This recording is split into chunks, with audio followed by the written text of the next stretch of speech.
Good morning, students. So today, after learning chapter number 1, that is the basics of accounting, and the second chapter, basic accounting term, after learning these two chapters, today we will learn our next chapter and the topic as well, that is double entry system. Double entry system is the chapter which is based on basis of the journal that is to be prepared. If you remember, when we did accounting cycle, in which you come to know that after identifying the transaction, that whether it is monetary in terms or non-monetary in terms, journal is to be prepared. Means the entries are to be recorded in the journal. That journal is based on double entry system. I'm telling you, please mind it that journal is completely based on double entry system. Why the journal is considered on the basis of double entry system? See, whenever any transaction take place, what happen in that case? Suppose any transaction is there, what happened in that case? In that case, always there are two parties. There are two parties involved.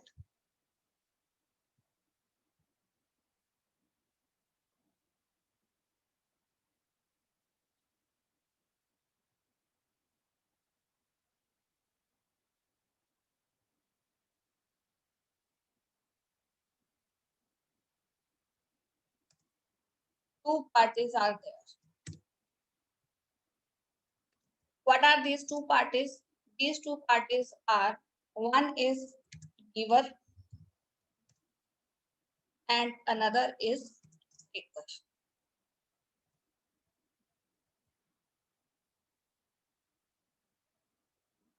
If one is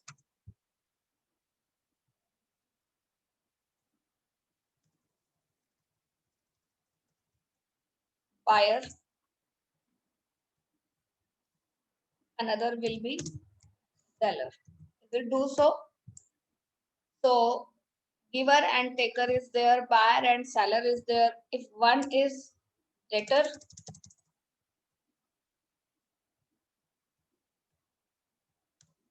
another will be the creditor. So whenever any transaction take place, in that two parties are involved. Two aspects are there. On the one side, somebody is giving and another is taking. So give and take place in exchange. Suppose you just went to market and purchase a new dress. What will happen in that case? You will buy a dress and you will take the dress and give the money. Exchange will take place. You went to market and buy a new LED. You are just taking the LED and giving the money to them. Two aspects are there always. One is give, another is take. Two parties are involved. When you are just buying something from the market, one party is you, that you are buying, you are the buyer, and the another party is the vendor, who is the seller. So whenever any transaction take place in the business, in that two parties are involved, two aspects are there, and these two aspects always affect two accounts. Out of that, one account will be debit. Sorry, one account will be debit and another account will be credit. One will be debit, another will be credit. So in this way, whatever the journal entry is to be passed, in that one account will be credited and one account will be debited. How it is to be written, what is to be debited, what is to be credited, that is based on certain rules that we will clear now. First of all, I hope the double entry system is clear to everybody that what is double entry system. In every business, whenever any transaction take place, it always involves two parties. It has two aspects. That's why it affects two accounts. One account will be debited and the another account will be credited. One is buyer there, one is seller there. Give and take taken place in exchange. So that's why we can say whatever the entries are to be recorded in journal, it is to be recorded on the basis of double entry system. One account will be debited and another account will be credited. Now the question arises in front of student. They usually ask, then ma'am, which account is to be credited and which account is to be debited? It is based on the rules of journalizing. These rules of journalizing are very interesting and the base of your accounting. Once you understand, once you learn these accounting rules, you can do anything. You can apply any of the concept in accounting. These are the basic three mool mantras, we can say. These are the three rules of journalizing which are based on the types of account. These rules of journalizing are based on types of accounts. Now, there are, before learning the rules, the types of account should be clear to us. The very first type of account is the personal account.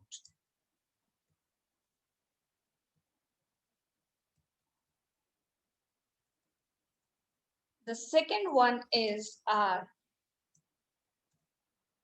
real account.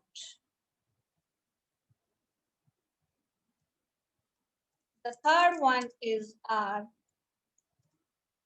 nominal account. Please read silently the name of three accounts with me.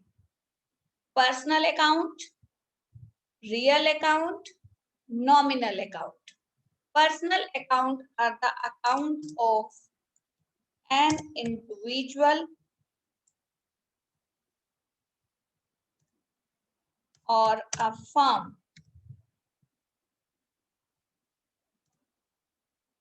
Like, for example, account of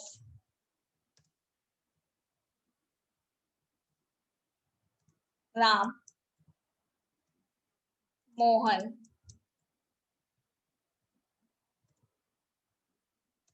ABC Limited.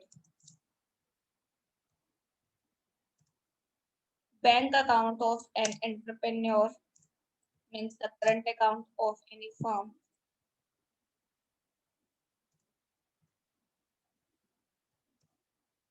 Capital account of the firm because it is the account of that particular firm.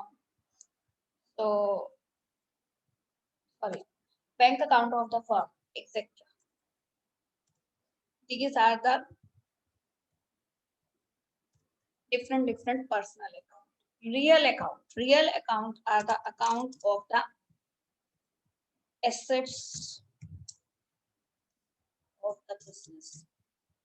The business has various kind of assets. All the account of the assets are known as the real account. For example, land account,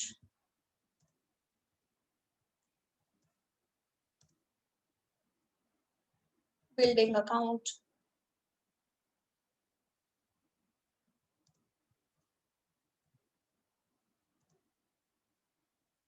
machinery account,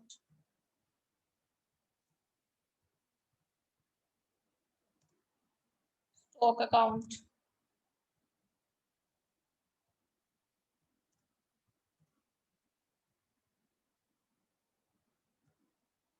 etc. This way, account of all the assets is known as the real account. Third one is R.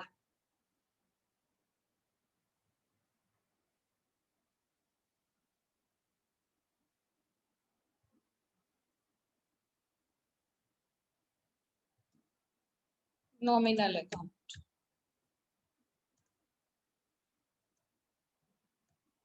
Nominal account are accounts of all the expense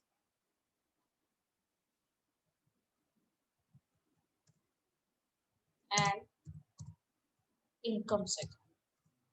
For example, you paid the salary to your employees, so salary account. You receive the interest account. In this way, the various account, salary account, interest account,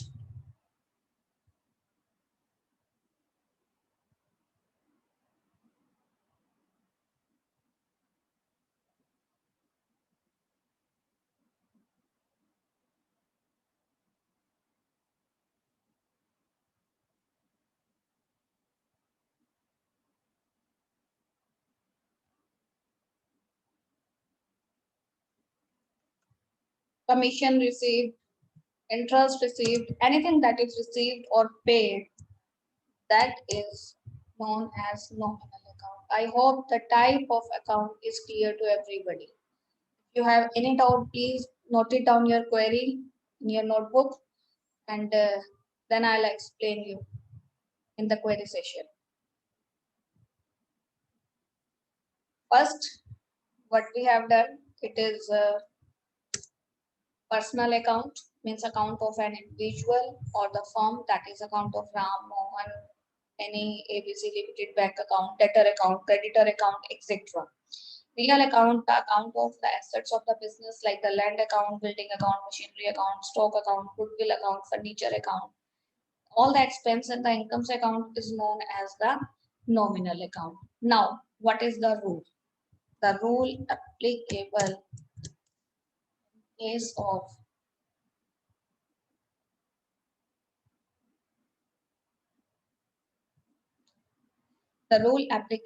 in case of personal account debit. DR dot is used for the debit. Debit, when you learn that meaning of the accounts in the book in chapter number 2, basic accounting term, there you find the left hand side of the any account is debit, and it is shown by the abbreviation DR dot. So abbreviation of debit is DR dot and abbreviation of credit is CR dot. So debit, the receiver,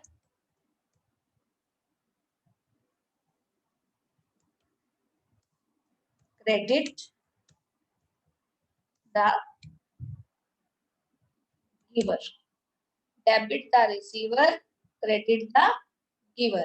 Whosoever is receiver is to be debited always in the books of account, and who is the giver is always be credited. For an example, say a transaction is there, paid rupees 5,000.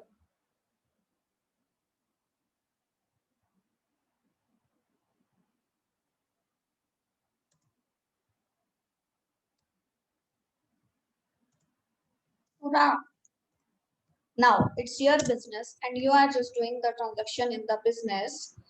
Paid rupee 5,000 to Ram. You are just paying the amount 5,000 to Ram. It means Ram is, who is Ram here? Ram is the receiver.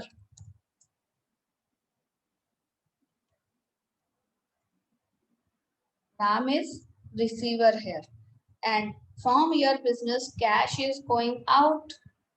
Debit word comes in, credit word goes out. The next rule is there. But the first rule is debit the receiver. Ram is receiver. So whenever you have to put the entry, the Ram account will be debited. You will write the with the name account word is not to be mentioned. Ram debit to. In this way, you have to write the entry. The credit account always be written as to. Cash account. We are giving cash to him. So as per the rule, debit the receiver. So we have to debit RAM account. RAM debit to cash account. Real account. The rule is the real account is debit what comes in,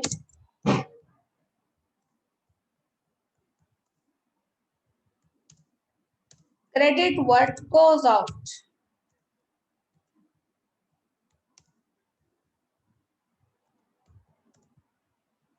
Debit what comes in, credit what goes out. Debit what comes in. Whatever that is coming to the business is to be debited always, and what is goes out from the business, credit what goes out. So suppose one transaction in which both of the assets involved, purchase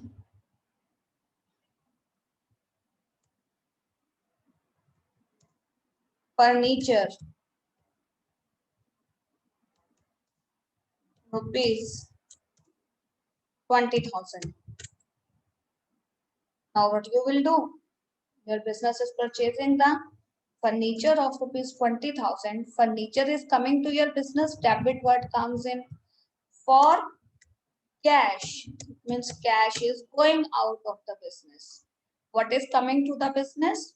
Furniture. So entry will be debit what comes in. What is coming to the business? Furniture. So furniture account. Debit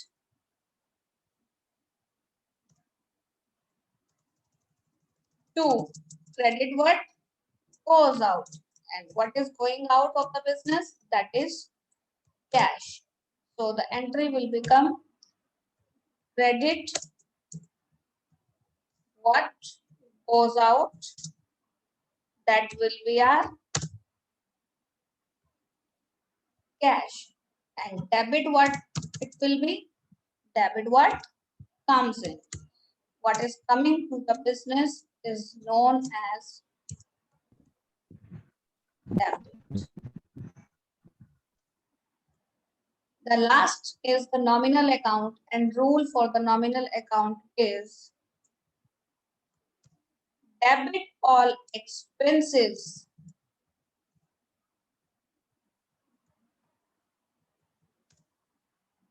and credit all incomes and gains. Debit all expenses and losses and credit all incomes and gains. Now, suppose the transaction is there, paid salary. Your business is paying the salary, so salary has become the expense for your business, rupees 10,000. Now, salary is the expense for your business. What will you do? You just pass the entry. Debit all expenses. So salary account will be debit. Salary account by the rule. Salary account debit by the rule. Debit all expenses. Any of the expense account will be debited always. Salary account debit to cash account because salary is paid in the form of cash. Credit what goes out. Cash is going out of the business. So in this way, three accounts are there on which the rules are based. That is your personal account, real account, nominal account. And in that, I just let you clear the rules. I just make you clear the transaction and how the entry is to be based on that. I just set one example only. This is the example only for the sake of learning the rules of journalizing. I have not done the complete question. Tomorrow we will start the complete question. Now If anybody have any query, as last 3 minutes are left, please ask.